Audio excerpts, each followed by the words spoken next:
Donald Trump joins exclusive club enjoyed by Hitler, Stalin, Khrushchev, and Khomeini.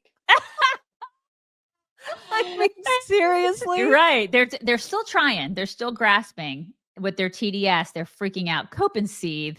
Right? Jackholes. Cope and seethe.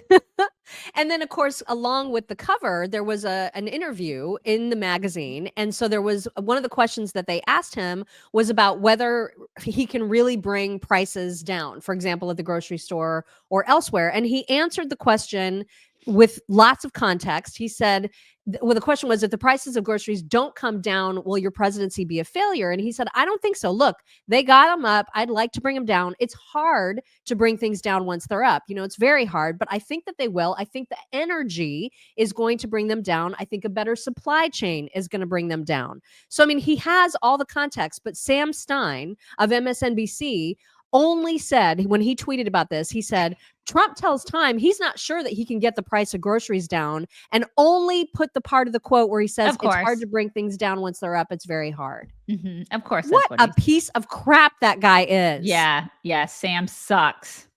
God. I mean. Yeah. Yep. They're just so fixated. They just cannot take it. They can't take all of, and they hate the disruption. They hate the people that are coming in. They hate that there's going to be change. You know, in the regime. They don't like it. They want the same old bullshit is what they want. They'd be so happy with that. You know, well, bye.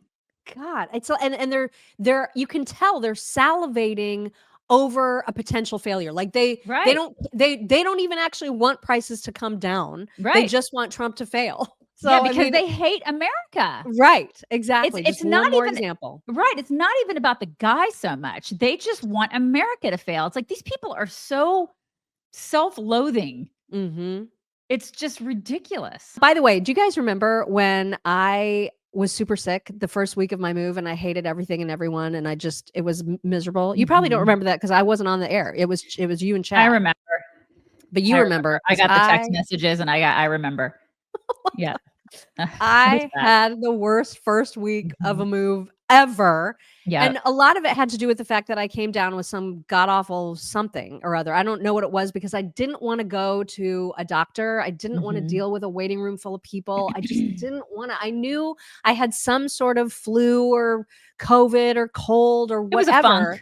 It was a funk. Yeah, it was just a funk. And I knew because of the cough, I just knew that I could take care of it on my own, thanks to having medications at home from allfamilypharma.com.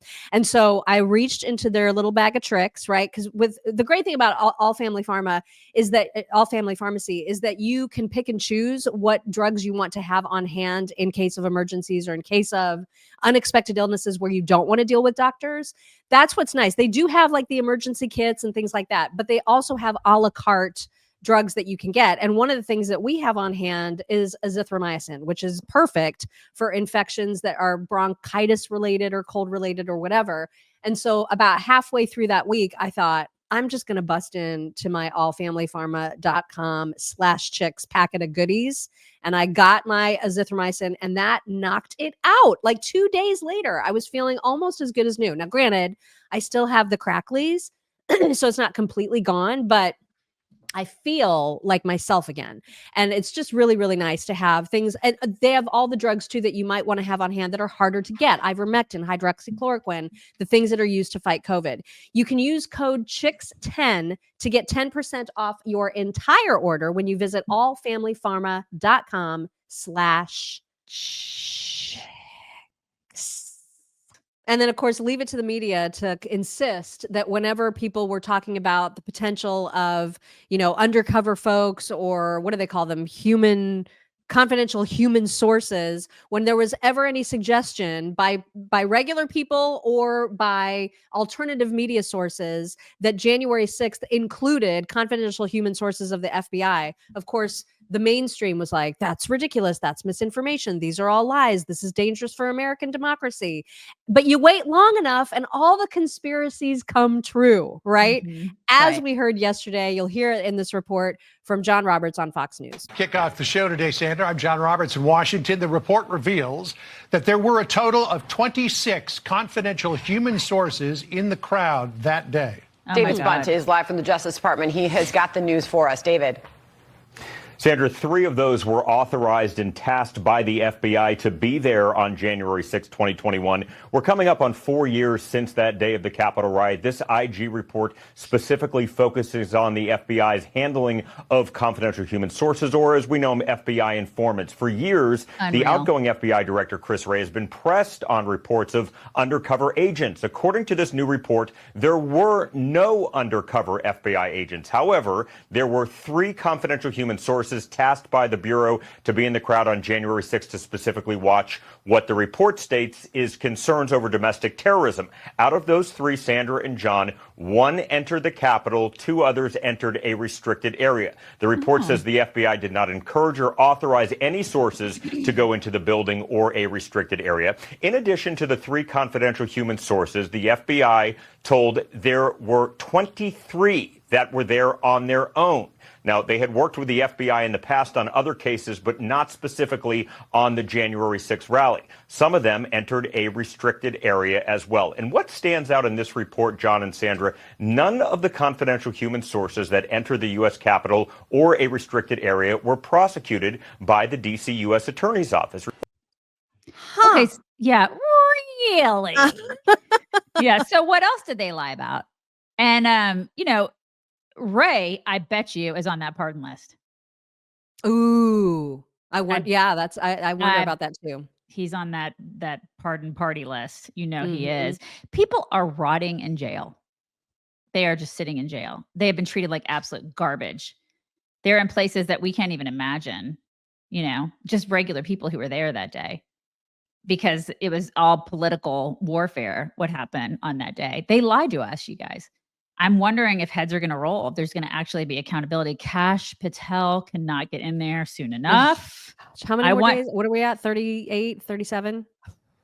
I think it's 37, you guys. I just, a lot of us suspected this stuff. And then, because everybody's been screaming, insurrection. Don Lemon just said it. What do you have to say about that, Don? It's craziness. Well, and that's not the only thing that is more evidence of how much Democrats hate their own country. This report, it just makes my head explode, like with anger. If you don't feel rage about what Biden is doing right now with the remaining materials that were supposed to and still could build the wall on the border, I hope you're sitting down for this report. Part is President Trump already said he wants to finish building the border wall. So why would President Biden sell something taxpayers already paid for, knowing it could be used? Yet we found huge sections of the wall on an Arizona highway leaving the border to be sold as scrap for pennies on the dollar. Oh my God. It's going to one of 3 locations in Arizona where President Biden is selling hundreds of tons of state-of-the-art steel wall taxpayers already paid billions for and ready to go in the ground when Trump takes office. According to the auction website, the government is taking bids starting at $5 each for each lot of 40,000 pounds of welded steel and concrete, fence, roughly 150 steel beams. Border Patrol agent Art Del Cueto inspected the bollards and said there was nothing wrong with the panels. I mean, honestly, that's just a slap in the face, not just to the agents that are out there working, to the American public as a whole. They could have just left these panels alone. Yeah, they could have. There's no other reason for him to do that except for pure spite and hatred of country. Yep, it is spite. Hatred of country, hatred of the new administration coming in. They hate you guys. God, I mean, that's just... And that's his legacy. Yeah, that is his legacy. What a piece of shit this guy is. Right? I mean, you just don't get worse, especially because it's a slap in the face to every taxpayer who shelled out ridiculous amounts of money for that. Way too much money, clearly from the get-go. If now you can auction it off for $5 for 40,000 pounds. And it's not just us. We're not the only ones who pay taxes. Liberals pay taxes too. Why aren't they outraged by this? This is what drives me crazy. It's like, if you are for this guy, you paid for that too. Mm-hmm. They took your money too, and then they set it on fire, and he's basically laughing at you all the way out of office with this little stupid smirk as he walks off the stage and then turns back. I just crapped my pants. I mean, Like seriously, they are affected by this just as much as we are, but they don't care, Right. because they're so infected with the TDS. It's astounding. It's vile. It's absolutely vile.